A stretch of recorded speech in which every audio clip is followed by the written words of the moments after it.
Resuming debate, the honourable member for Vaughan Woodbridge. Thank you, Mr. Speaker. Mr. Speaker, it gives me great pleasure today to rise and speak on Budget 2017.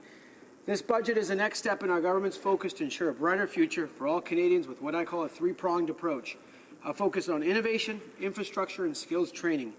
It is a budget that deals with the global realities and uncertainties that Canada faces, but meets head-on the exciting opportunities that we as a nation must grab a hold of and charts a course that Canadians can be proud and confident in. As someone who spent over 2 decades working in the global financial markets in New York City, London, and Toronto, I can state with expertise that Budget 2017 is fiscally responsible. It undertakes strategic investments that will strengthen and grow Canada's middle class while taking the responsible approach to fiscal management, cemented in a stable and declining debt-to-GDP ratio. Canada's fiscal strength rests on its low debt burden, and protecting this source of strength is of paramount importance. On a personal level, as a father of 2 young daughters, Natalia and Eliana, this budget is not just a plan for the future of this generation, but of successive generations. I know Budget 2017 will make a positive difference in the lives of the residents I have the privilege of serving in the dynamic and growing riding of Vaughan Woodbridge. Earlier this year, I announced a multi-million-dollar investment in a new interregional transit terminal in the city of Vaughan, which will connect with the Toronto-York Spadina subway extension project due to be up and running in late 2017. This investment by our government in our partnership with the other levels of government will benefit to not only my community, but all communities in York Region and the GTA. As I like to say, a better place to live, learn, and work. We have already begun to see the green shoots in the Canadian economy, including a labour market characterized by having the strongest job growth since 2012, spending by consumers supported by gains in disposable income and the Canada Child Benefit, and a robust housing market that all can be attributed to Budget 2016.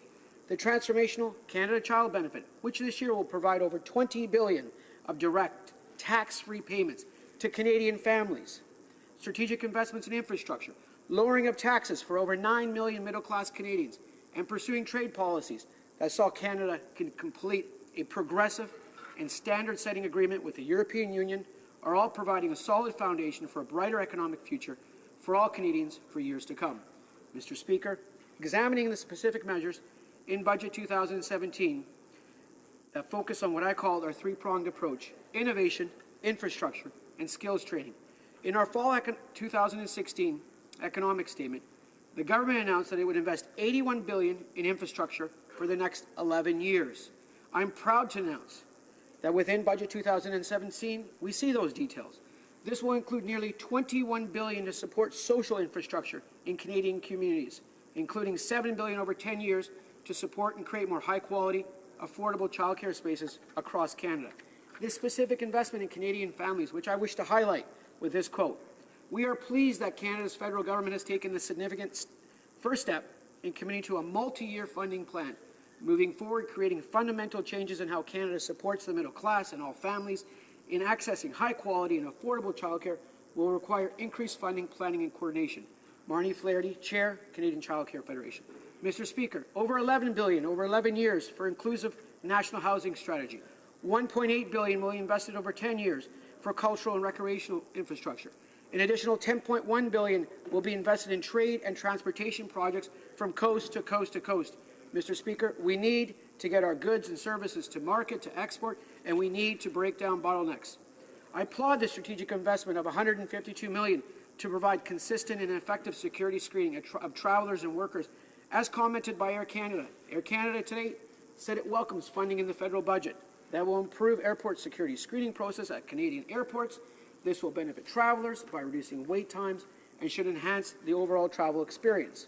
Airports are key economic drivers with, for example, in Toronto and the GTA, GTAA, a key economic cluster as the second largest employment zone in the country.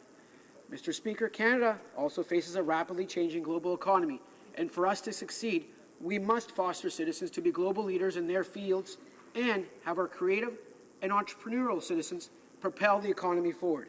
Our plan on innovation and skills training meets this challenge, and we will position our citizens and companies to succeed not only at home, but also on the global stage. Mr. Speaker, Budget 2017 contains a number of measures on innovation, and we all know that Canada is positioned for innovation, with the most highly skilled, educated workforce and one of the best places for openness in trade and investment. Briefly, there are three of which I wish to highlight that will help companies scale up and identify those with greatest potential. These measures include establishing Innovation Canada, a new single window at innovation, science, and economic development for business innovation programming to help coordinate and simplify innovation programs. Secondly, $950 million will be invested over 5 years to support business-led innovation superclusters that have the greatest potential to accelerate economic growth, and up to $400 million will be invested at the Business Development Bank for a new venture capital catalyst initiative. Mr. Speaker, I'm proud of our commitment and the compassion we demonstrate for Canadian families. Our commitment to Canadian families is steadfast. We understand that Canadians face a job market that requires lifelong learning, and we are there to help, Mr. Speaker. As the old proverb states, give a person a fish, you feed them for a day. Teach a person to fish, you feed them for a lifetime. Mr. Speaker, our government will invest $2.7 billion over 6 years to help more unemployed and underemployed Canadians access the training and employment supports they need to find and keep good jobs. Additionally, $225 million will be invested over 4 years to identify and fill skill gaps in the economy to help Canadians be best prepared for the new economy. Mr. Speaker, our budget follows through on a promise to parents. Our budget will let parents, at their choice, extend their parental leave for up to 18 months versus the 12 months currently. This is important, Mr. Speaker, as it will provide enhanced flexibility to families, and particularly in areas where there is a current shortage of childcare spaces or where the prohibited cost of childcare spaces. And as we all know, the gap between 12 months and 18 months in childcare is great because a lot of childcare centres don't offer the service for kids between that age and actually younger. Additionally, a new employment insurance caregiving benefit of up to 15 weeks to cover situations where individuals are providing care to an adult family member, as well as allowing expectant mothers to claim EI maternity benefits of up to 12 weeks before their due date versus the current standard of 8 weeks.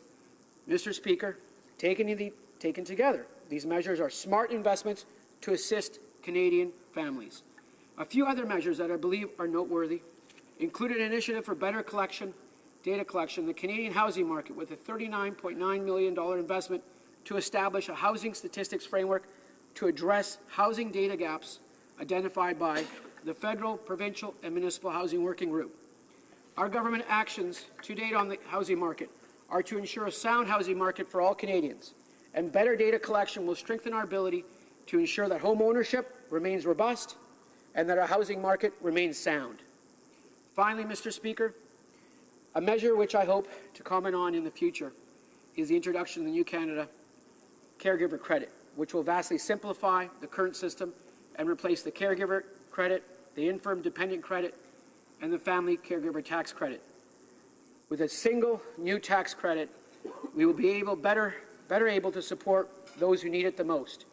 Apply to caregivers whether or not they live with their family member and help families with caregiving responsibilities.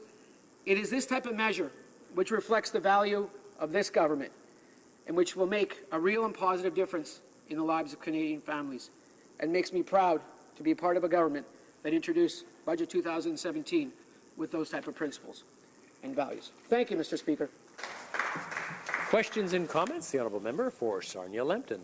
Well, thank you, Mr. Speaker. I'd like to thank my colleague for his comments. And I'm very pleased to see the government taking action on childcare, because we've heard a lot of testimony as we study the economic status of women in Canada that says this is a key thing that needs to be done. But I was concerned to only see 40,000 spots being created, and that's about 120 per riding, which is really not that much.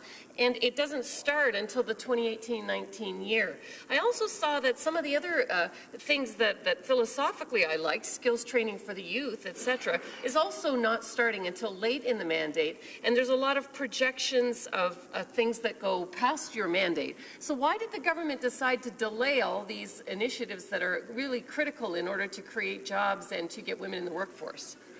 The honourable member for Vaughan Woodbridge. I thank my friend for that question, and the member from Sarnia-Lambton. I will take a holistic approach and look at all the pieces that we've put in place to support families across Canada. So the introduction of the Canada Child Benefit, the investment of funds for childcare spaces across Canada, and we'll need to sit down with our provincial counterparts, ensure that the money is being delivered for childcare, very important. Our Canada Summer Jobs Strategy for youth, the number of programs we put in for innovation, these will all make a difference, not only for our economy, but more importantly for Canadian families. Thank you, Mr. Speaker. Questions and comments? Questions et commentaires? L'honorable. The Honourable Member for Rosemont, La Petite Patrie. Thank you, Mr. Speaker. There are some things that are missing from the Liberal budget that were in the Liberal platform during the election, but they seem to have disappeared. They fell out along the way. I'd like to ask my colleague, why isn't there a tax cut for small and medium-sized businesses, as was promised?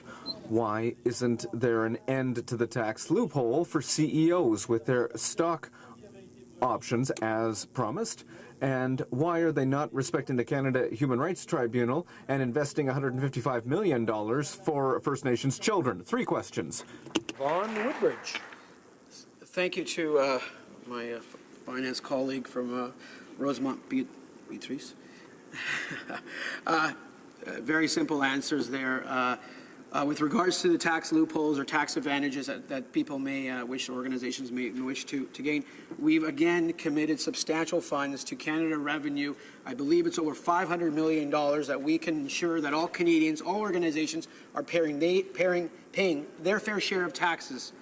And we will continue on that track, and we are committed to that track. We also need to ensure that we have a competitive tax system. And reviewing tax expenditures, reviewing the tax code is something that we, as a government, we should continuously be doing, and we are doing. We need to ensure that entrepreneurs that take risk on the line, that move forward, that put capital, put people to work, are rewarded, but we also need to ensure that everyone is paying their fair share. Thank you, Mr. Speaker. We have time for one last brief question. Questions and comments. The Honourable Member for Humber River, Black Creek. Thank you very much, Mr. Speaker, and I want to congratulate my colleague on the great comments that he made, because he very much covered off all of the issues that matter to, I think, many Canadians when it comes to building a strong nation. And the foundation, of course, always goes back to the family and the children and what kind of support we're doing for them. But over and above all of those great comments of the things we're doing, the housing issue is a critical one, because if people don't have a roof over their head, then, it really makes it very difficult. And we know many families in areas like ours in the Toronto area that are truly struggling with that very issue. I'd like to hear more comment on the housing strategy and the commitment of dollars for housing, what it's meant to be for, specifically. The Honourable Member for Vaughan Woodbridge. I'd like to thank my friend and colleague from the wonderful riding of Humber River, Black Creek. We are investing, and I'm proud to state that we are investing over $11 billion in new housing strategy, which will assist those Canadians that need it the most. Our seniors, disabled veterans, low-income families. It is a paramount concern within the GTA that individuals have access to affordable housing, and our government is putting down a large investment to ensure this happens. We've also undertaken measures within the housing market to ensure that it remains stable, remains sound for Canadians. Canadians' house is their biggest investment. It's their home, and we need to ensure that that remains sound. So with those measures, I'm very excited to announce that and proud to reiterate that message that we are undertaking for the first time in a very, very long time, a national housing strategy from coast to coast to coast that will benefit Canadians that really need it the most. Thank you, Mr. Speaker. Reprise du débat. Resuming debate.